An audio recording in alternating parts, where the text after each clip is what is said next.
কিছু কইলেই কয় পেজ বন্ধ করে দেব। হুমকির জায়গা কি? পেজ বন্ধ করে দেব, দে বন্ধ করে। আমার নেত্রী শিখাইছে পেজ ছাড়া কেমনি তরকারি খাওয়া যায়, দে বন্ধ করে, লাগবো না পেজ। যে একটু শক্ত হয়েছি এখন দেখি বাজারে বস্তা সামনে লইয়া বয়া বয়া কান্দে দাদা। কি দাদা কান্দেন কেন? বাংলাদেশের মানুষ তো পেজ দিচ্ছে না দাদা, এই পেজ কে খাবে? কারণ আমরা তো খাই, বাংলাদেশের মানুষ কিন্তু বেশ খায়। এক ডিমে এক পেজ, ওরা তো এক সপ্তাহেও খায় না পেজ একটা। যে কাঞ্জুসের কাঞ্জুস। দুপুরে ভাই গেছে বোনের বাড়িতে, দরজা নক করে, কলিং বেল টিপে, ভাই খোলে না, বোন দরজা খোলে না। ভাই বুঝছে বোন কেন দরজা খোলে না, ডাক দিয়া কয়, বোন রে আমি কিন্তু দুপুরে খেয়ে আসছি। বোনকে তো আগে বলবি না। এই স্বভাব যাদের, ওরা আবার পেজ খেবো কি? এখন না খায়া মরে, পেজ বেস্তারে না পস্তাছে, হুমকি দেয়। হায়রম নাই বেড়ার হুমকি দাও মিয়া, মাঝে মাঝে দেশ দখলের হুমকি দেয়। আমি কি যাদের চরিত্র এত নিচে, যাদের স্বভাব, যাদের রুচি এত নোংরা, এদের আরেক দেশ দখলের হুমকি দেওয়া মানায় না। আরেক দেশ দখল করার জন্য মনোবল শক্তিশালী হইতে হয়। বাংলাদেশ দখল করার আগে নিজেকে হাগার জায়গা আগে ঠিক কর। এখনো ঠিক মতো টয়লেটে যায় না, রাস্তাঘাটে বয়ে পড়ে। আরে ভাই নিজের চোখে দেখা। দেওবন্দ মাদ্রাসায় যাব, কলকাতা থেকে ট্রেনে উঠছি ভাই, 36 ঘন্টার জার্নি, লম্বা জার্নি, সেই সাহারানপুর উত্তরপ্রদেশ। সকালে ঘুম থেকে উঠা জানালার কাছে যাইয়া দেখি সুবহানাল্লাহ, রেল লাইনের পাশে সব ফ্যামিলি প্যাকেজ, বুড়া জুয়ান, নারী পুরুষ, গুড়া গাড়া যা আছে সব বোতল একটা লইয়া বইয়া রয়েছে। মহিলারা ইজ্জত বাঁচানোর জন্য কাপড় ঢাইকা পেছন দিয়া খালি, সব লাইন ধরে কাম সারতাছে। যাদের রুচির এই অবস্থা, তারা আরেক দেশ দখল করার হুমকি এটা মানায় না। কথা কন, কথা কন। আমরা বরং বলি একটু আর একটু হিম্মত বাড়াইয়া ভাতিজা ঢুকে যাও, খেলা হবে। ছোটবেলা থেকে যে জিহাদি চেতনা লালন করছি, সেটা বাস্তবায়ন প্রয়োগের সুযোগ তো পাচ্ছি না। তোমরা না ঢুকলে কাটবো কারে? আরে ঢুকো ঢুকো, আমার দেশ দখলের হুমকি দাও। আরে আমরা তো স্বপ্ন দেখি অন্য কিছু, আমাদের স্বপ্ন বাস্তবায়ন শুরু হয়ে গেছে। বলে কোথায়? তাকায়া দেখো, সিরিয়ায় কালিমার পতাকা উঠে গেছে, আফগানিস্তানে কালিমার পতাকা উঠে গেছে। আমরা স্বপ্ন দেখি ইনশাআল্লাহ খুব শিগগির দিল্লির লালকেল্লায় আবারও কালিমার পতাকা পক পক করে উঠবে, পক পক করে উঠবে ইনশাআল্লাহ। লিল্লাহ তাকবীর।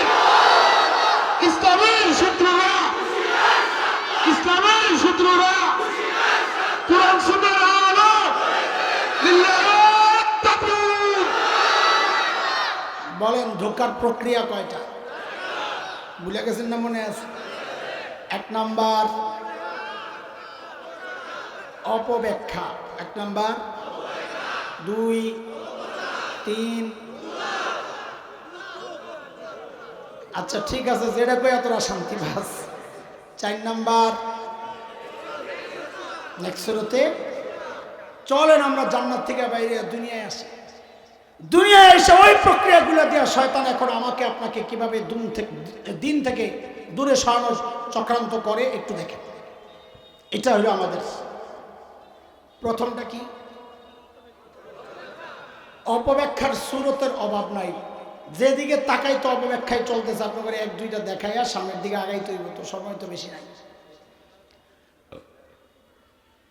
বাংলাদেশের কিছু মাজারে দেখবেন বন্ডরা থাকে, নোংরা জট বাবা, তালা বাবা, শিকল বাবা, সালা বাবা, কত যে বাবা দেখছেন না? এগুলাই ওর পুঁজি।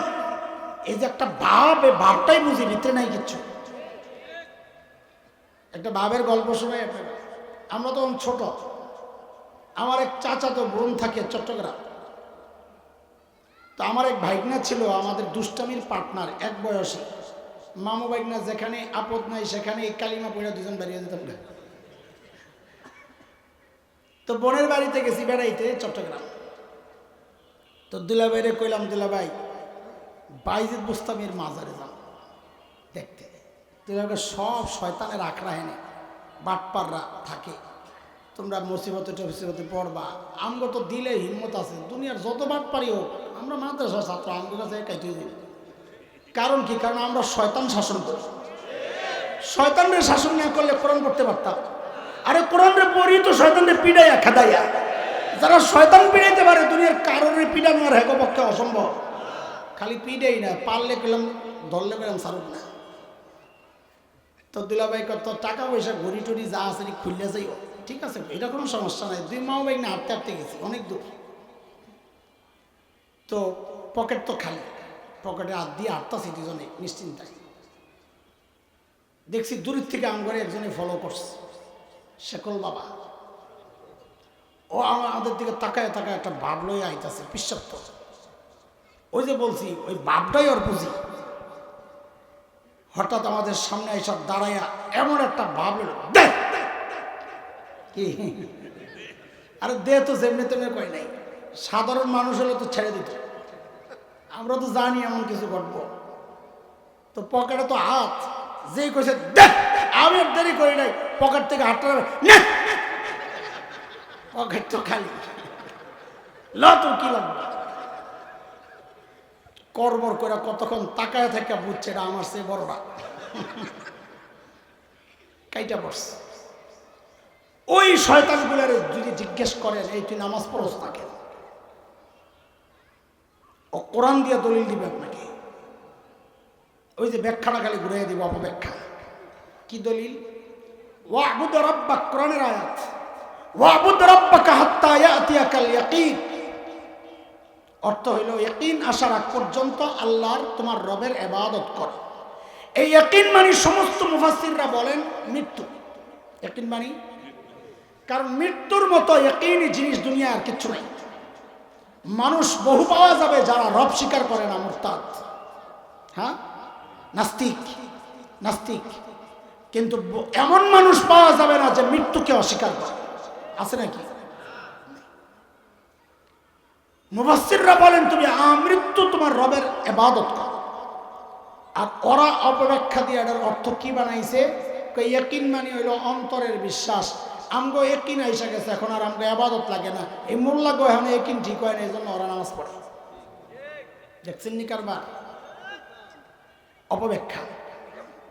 যখনই দেখবেন কেউ নিজেকে নবীর চেয়ে উত্তম মনে করে, আপনি চোখ বন্ধ করে সিদ্ধান্ত নেবেন এটা শয়তান। কেন? দলিল শোনেন, দলিল দলিল খুব সূক্ষ্মভাবে আমরা আগাবো, খেয়াল রাখবো। কারণ শয়তানকে যখন আল্লাহ সেজদার হুকুম করেছিলেন, তো শয়তান কি বলেছে? আনা খায়রুম মিনহু, আমি আদমের চেয়ে উত্তম, সেজদা আমি কেন করব, বরং উত্তমকে অনুত্তমে করবে, আমারে না সেজদা করবে। তাহলে শয়তান নিজেকে কার থেকে উত্তম মনে করেছে? নবী থেকে। বলেন কার থেকে? কিয়ামত পর্যন্ত যে কেউ তার বক্তব্যের মাধ্যমে নিজেকে নবীর চেয়ে উত্তম মনে করবে, আপনি চোখ বন্ধ করে সিদ্ধান্ত নেবেন এটাও শয়তান। এমনকি কেউ যদি নবীদের দায়িত্বে অবহেলার অভিযোগ তোলে, তাহলে বুঝতে হবে সে নিজে তার দায়িত্বে ঠিক আছে।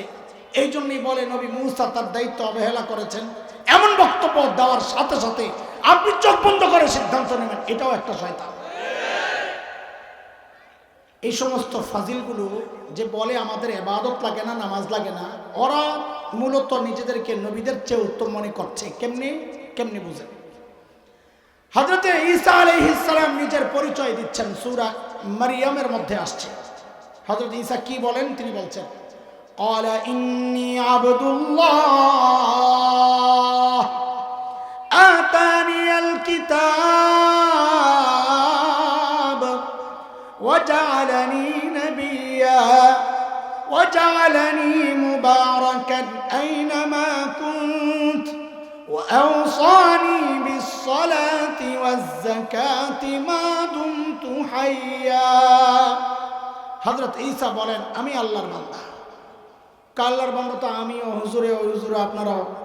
তো হযরত ঈসা বলেন তুমি আল্লাহর বান্দা আর আমি আল্লাহর বান্দা এক না। পার্থক্য কোথায়? বলে পার্থক্য হচ্ছে আতানিয়াল কিতাব, আল্লাহ আমাকে কিতাব দিয়েছেন, ওয়া জাআলানি নবিয়্যা, আমাকে আল্লাহ নবী বানিয়েছেন, এবং ওয়া জাআলানি মুবারাকান আইনামা কুনত, এটা আমার একটা অনন্য বৈশিষ্ট্য। আমি যেখানেই থাকি না কেন আল্লাহ ওই জায়গা, ওই পরিবেশ সবকিছুকে আল্লাহ বরকতপূর্ণ বানাইয়া দেন। ওয়া আওসানি, হযরত ঈসা বক্তব্য সূরা মারইয়াম ওয়া আওসানি বিস-সালাতি ওয়াজ-যাকাতি মা দুমতু হাইয়া। আল্লাহ আমাকে কঠিনভাবে নির্দেশ দিয়েছেন কি আমি যেন মৃত্যুর আগ পর্যন্ত যতদিন বেঁচে থাকি ততদিন যেন নামাজ আদায় করি, যাকাত প্রদান করি। তাহলে একজন নবী বলছেন আমৃত্যু আমাকে আল্লাহ ইবাদতের হুকুম করেছেন, নবীকে হুকুম করলেন মৃত্যুর আগ পর্যন্ত ইবাদত করতে। আর এই ভণ্ড কয় হের বলে ইবাদত লাগে না, একটি নায়া পড়ছে, তাইলে সে নিজেকে নবীর চেয়ে উত্তম মনে করতেছে কিনা? তার মানে সে কি বলেন, সে কি?